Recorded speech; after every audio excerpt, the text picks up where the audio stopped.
নমস্কার বন্ধুরা, পম্পার কিচেনে আপনাদের সকলকে স্বাগত। আজ আমি পুজো স্পেশাল উপলক্ষে একদম নিরামিষ আর ইউনিক পদ্ধতিতে অপূর্ব স্বাদের একটা আলুর দমের রেসিপি আপনাদের সাথে শেয়ার করব। মহাষষ্ঠী বা মহা অষ্টমী এই দিনগুলো উপলক্ষে আমরা কিন্তু বাড়িতে নানা ধরনের নিরামিষ রেসিপি রান্না করে থাকি। তাই একদম ইউনিক পদ্ধতিতে বানানো আজকের এই রেসিপিটা আমার মতো একবার ট্রাই করতে পারেন। আর সাথে সার্ভ করুন রুটি, পরোটা, লুচি কিংবা ডালপুরি। অসাধারণ খেতে লাগে। তাহলে চলুন দেরি না করে আজকের এই ইউনিক পদ্ধতিতে বানানো আলুর দমের রেসিপিটা দেখে নেওয়া যাক। আজকে এই পুজো স্পেশাল আলুর দমের রেসিপিটা বানানোর জন্য প্রথমে দেখুন গ্যাসটা জেলে দিয়ে একটা কড়া বসিয়ে দিয়েছি। এর মধ্যে দিয়ে দিলাম সামান্য একটু সর্ষের তেল। তেলটাকে প্রথমে একটু ভালোভাবে আমি গরম করে নেব। আলুর দম বানানোর জন্য দেখুন এখানে আলুগুলোকে কিন্তু আমি একটু ছোট ছোট করে কেটেছি। আপনারা চাইলে একটু বড় বড় করেও কাটতে পারেন। এখানে 4টে ছোট সাইজের আলু আমি এইভাবে টুকরো টুকরো করে কেটে নিয়েছি। এবার আলুটাকে আমি তেলের মধ্যে দিয়ে দেব। প্রথমে কি করব, আলুটাকে একটু নাড়াচাড়া করে একটু হালকা লাল লাল করে ভেজে নেব।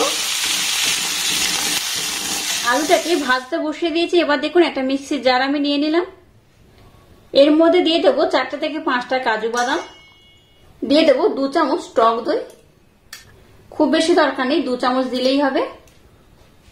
আর দেখুন 2টো কাঁচা লঙ্কা টুকরো টুকরো করে কেটে নিয়েছি, এটাকেও দিয়ে দেব। এবার এটাকে আমি খুব ভালোভাবে ব্লেন্ড করে নেব। আলুটাকে দেখুন একটু কিন্তু ভালোভাবে নাড়াচাড়া করে হালকা লাল লাল করে ভেজে নিয়েছি। আর ভাজার দরকার নেই। এবার আলুগুলোকে আমি উঠিয়ে নেব। আবারও এই কড়ার মধ্যে একটু আমি তেল দিয়ে দেব। তেলটাকে একটু ভালোভাবে গরম করে নেব। এর মধ্যে দিয়ে দেবো গোটা গরম মশলা সামান্য পরিমাণে। গরম মশলাটাকে একটু ভাজা ভাজা করে নিয়েছি। এবার দিয়ে দেবো 1 চামচের মতো গোটা জিরে। এই পর্যায়ে দেখুন কয়েকটা টমেটো আর ক্যাপসিকাম এর মধ্যে দিয়ে দেবো।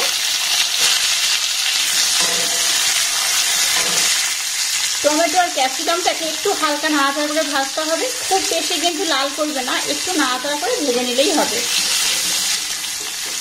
দেখুন টমেটো আর ক্যাপসিকামটাকে একটু নাড়াচাড়া করে ভেজে নিয়েছি। এবার এই টমেটো আর ক্যাপসিকামটাকে আমি উঠিয়ে নেব। সমস্ত মশলা নয়, জাস্ট মশলার উপরে এগুলো দেওয়ার পর একটু ভেজে নিয়েছি। এবার এই টমেটো আর ক্যাপসিকামটাকে উঠিয়ে নেব। দেখুন সমস্ত মশলা তেল এখানে রয়ে গেছে। আর ক্যাপসিকাম আর টমেটোটাকে আমি ভেজে উঠিয়ে নিয়েছি। এর মধ্যে দিয়ে দেবো একটু আদা। আদাটাকে দেখুন আমি গ্রেট করে নিয়েছি। এবার এখানে হলুদ গুঁড়ো দিয়ে দেবো সামান্য পরিমাণে। 1/2 চামচ ধনে গুঁড়ো দিয়ে দিলাম। এখানে 1/2 চামচ ধনে গুঁড়ো আর 1/2 চামচ জিরে গুঁড়ো দিয়ে দিয়েছি। এবার এখানে দিয়ে দেবো সামান্য একটু জল।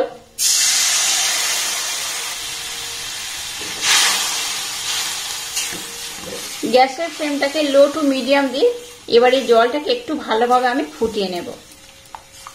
আচ্ছা, এই পর্যায়ে আমি সামান্য একটু লবণ দিয়ে দিলাম। এই লবণটা স্বাদ মতো বা পরিমাণ মতো ব্যবহার করবেন। মশলাটাকে দেখুন একটু ভালোভাবে আমি নাড়াচাড়া করে কষে নিয়েছি। এবার যে আলুটাকে আমি ভেজে উঠে নিয়েছি সেই আলুটার মধ্যে দিয়ে দিলাম। সমস্ত মশলার সাথে আলুটাকে আমি খুব ভালোভাবে নাড়াচাড়া করে কষে নিলাম। এবার ঢাকা দিয়ে 2 থেকে 3 মিনিট এটাকে আমি খুব ভালোভাবে রান্না করে নেব। 2 থেকে 3 মিনিট একটু যদি ঢাকা দিয়ে রান্না করে নেন তাহলে কি হবে, এই যে মশলাটা আমি বানিয়েছি এই মশলার সাথে আলুটা কিন্তু খুব ভালোভাবে মাখো হয়ে যাবে আর টেস্ট হবে অসাধারণ।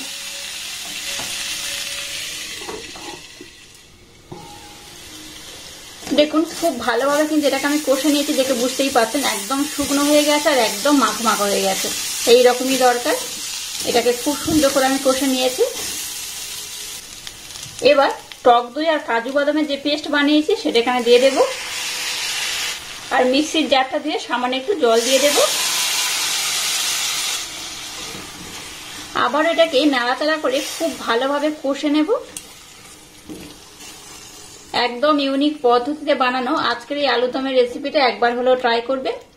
সামনেই মহাষষ্ঠী মহা অষ্টমী পুজো রয়েছে। আর এই পুজোর সময় কম বেশি সবার বাড়িতে কিন্তু নিরামিষ রান্নাই চলে। আর লুচি, পরোটা এরকম নিরামিষ আলুর দম অবশ্যই বাড়িতে তো আপনারা বানান। একবার হলেও আমার মতো একবার ট্রাই করবেন। আশা করছি আপনাদের ভীষণ ভালো লাগবে। গ্যাসের ফ্লেমটাকে একদম লো রেখে এটাকে আমি আর একটু ভালোভাবে নাড়াচাড়া করে কষে নেব। গ্যাসের ফ্লেমটাকে লো রেখে দেখুন আবারও আমি খুব ভালোভাবে নাড়াচাড়া করে কষে নিয়েছি।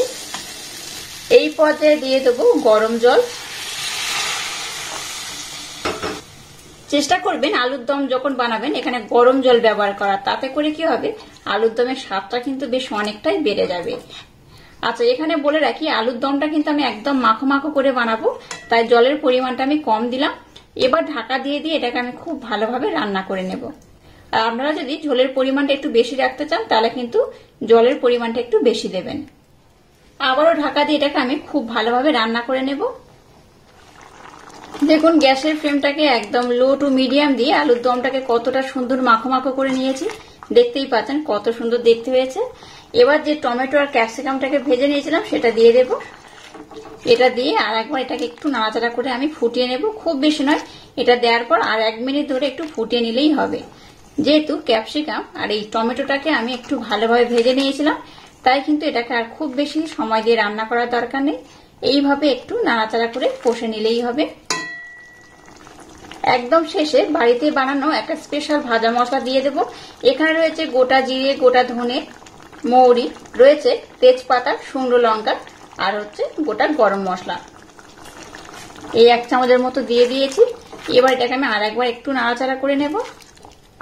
আজকে পুজো স্পেশাল আলুর দমের রেসিপিটা কিন্তু একদম রেডি হয়ে গেছে। আশা করছি আপনাদের ভীষণ ভালো লাগবে। এবার একটা অন্য পাত্রে আমি সার্ভ করে নেব।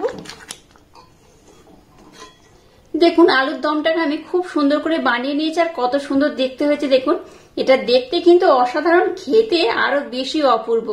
আর সাথে দেখুন আমি এখানে ডালপুরি নিয়ে নিয়েছি। তো এই ডালপুরিটাকে আমি আলাদা করে ভেজে নিয়েছি। ডালপুরি কিভাবে বানাবেন এই রেসিপি কিন্তু আমি আপনাদের সাথে অবশ্যই শেয়ার করব।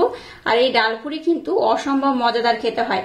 আর এই নিরামিষ দিনে বা উপোসের দিনে বা এই ষষ্ঠী কিংবা মহা অষ্টমীতে এরকম ডালপুরি আর এরকম যদি সুন্দর একটা আলুর দম থাকে তাহলে কিন্তু দারুণ খেতে লাগে। তো আমি একটা দেখুন এইভাবে একটু দেখাচ্ছি ডালপুরিটা কত সুন্দর হয়েছে। এই দেখুন ভিতরে ডালে ভরপুর আর একদম ফুলকো ফুলকো হয়ে ফুলে গেছে। এই ডালপুরির রেসিপি আমি আপনাদের সাথে শেয়ার অবশ্য করব।